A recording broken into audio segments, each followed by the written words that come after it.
You've probably seen the headlines. No more tax on Social Security. I want to give you the honest answer, because it's not quite what happened, and believing the headline could cost you a tax time. Here's the truth. Up to 85% of your Social Security benefit can be taxed. The rules did not actually change in 2025, and most retirees have no idea which side of the line they're on. In the next few minutes, I'll show you what the new law really did, how to figure out exactly how much of your Social Security is taxable. It's simpler than it sounds. Who pays nothing, and, honestly, who gets hit. And stay with me to the end, because there are a few completely legal moves that can bring that number down. Let's start with the headline everyone got wrong.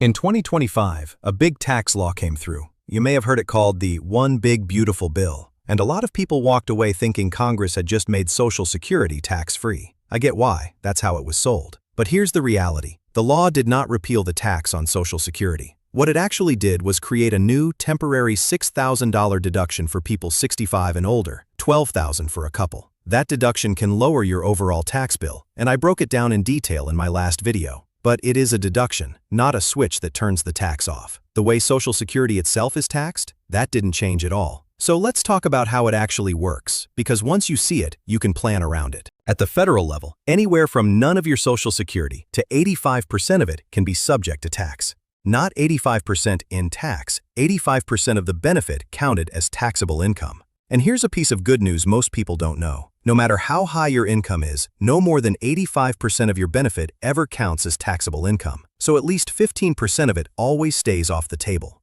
Even a millionaire never has more than that 85% counted. Quick note, I'm talking federal here. A small and shrinking number of states tax Social Security too, so check your own state. But for most of you, the federal rule is the one that matters. So what decides whether you're at 0, 50%, or 85? One number. The IRS calls it your combined income. Some call it provisional income, same thing. And the formula is simpler than it looks. Take all your other income, add any tax-free interest, and then add half of your Social Security benefit. That total is your combined income. Then you compare it to two thresholds. If you're single, under $25,000, none of your Social Security is taxed. Between $25,000 and $34,000, up to half can be. Over $34,000, up to 85%. If you're married filing jointly, the thresholds are $32,000 and $44,000. That's it. That's the whole engine. Let me make it real. Say you're single. Your Social Security is $24,000 a year, and you pull $30,000 from a traditional IRA. Half of your Social Security is $12,000, plus the $30,000 from the IRA. Your combined income is $42,000. Run it through the thresholds. The first $25,000, nothing. The next $9,000, up to the $34,000 mark, counts at 50%. That's $4,500. And the $8,000 above $34,000 counts at 85%, about $6,800. Add those up, and roughly $11,000 of your $24,000 in benefits is taxable. Now, I want to be clear. That's a simplified illustration to show you how it works. It is not the exact IRS calculation. The real number comes from the worksheet in IRS Publication 915, or whatever your tax software does for you. But it shows you the shape of it. And notice, if you took that IRA withdrawal away and lived on Social Security alone, almost none of it would be taxed. It's the other income that pulls your benefits into the tax. And it works exactly the same for couples, just with bigger thresholds. Say you're married, your combined Social Security is $40,000, and you take $35,000 from a pension or an IRA. Half your Social Security is $20,000, plus the $35,000. That's $55,000 of combined income. The first $32,000, nothing. The next $12,000 at 50%. The $11,000 above $44,000 at 85%. Add it up, and roughly $15,000 of your $40,000 in benefits is taxable. Same engine, just the married thresholds. Here's the part that frustrates me a little.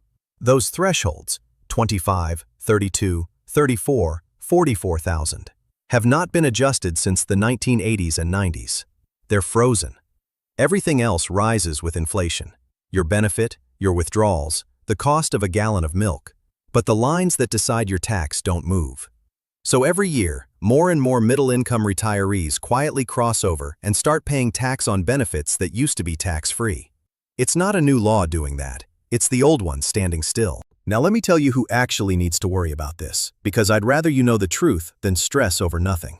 If you live mostly on Social Security, with little other income, there's a good chance you pay zero tax on your benefits, and that new senior deduction won't change much for you because there was nothing to tax in the first place.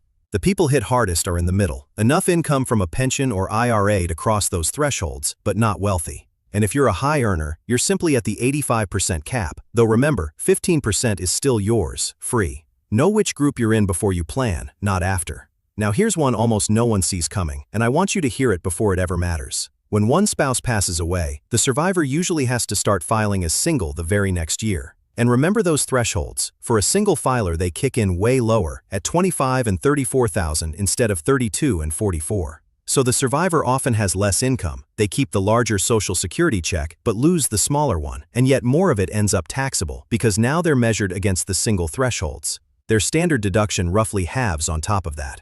It's sometimes called the widow's penalty. The tax bill goes up at the exact moment income goes down. If you're a couple watching this is something to plan for together, now, while you both still can. So can you do anything about it? Yes, within the rules. The lever everyone forgets is your combined income, because you have some control over it. A few honest moves. First, that $6,000 senior deduction from the new law. If you qualify, it lowers your taxable income, so use it. Second, be careful with the timing and size of your withdrawals, and especially Roth conversions, because this one's a double-edged sword. A big conversion in a year you're already drawing Social Security can backfire. It raises your combined income, so more of your benefit gets taxed, and it can lift you over that senior deduction phase-out. So you'd pay tax on the conversion, pay tax on more of your Social Security, and lose part of the deduction, all at once. Many advisors call that effect the tax torpedo. But flip it around. A conversion in a low-income year. Say you're retired but haven't switched on Social Security or required withdrawals yet, can be one of the smartest moves there is, because you fill up the low brackets cheaply and shrink the income that would have been taxed later. Same tool, opposite result. It's all about timing and size, so run it by a tax pro first. And here's the tip I promised. If you're old enough to be taking required withdrawals, you can send some of that money straight to charity through a qualified charitable distribution. It doesn't count as income to you, which lowers your combined income, can shrink the tax on your Social Security, and can even win back part of that senior deduction. It's the same quiet lever I mentioned last time, and it's worth a conversation with a tax pro before year-end, not in April when it's too late. So here's what to do. First, calculate your combined income, half your Social Security plus your other income, and see which side of the thresholds you land on.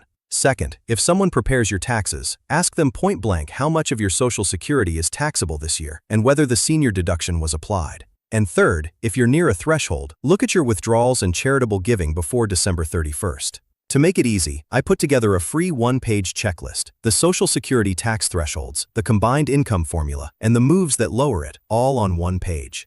It's free, the link's in the description. Download it, and if you're helping a parent with their taxes, send it their way too. This is educational, not personal tax advice. Everyone's situation is different, so confirm your details with a tax professional or at irs.gov or ssa.gov. I'm Jeffrey Miller. Straight answers about your retirement money. No panic, no pitch. If this helped, subscribe, and I'll see you in the next one.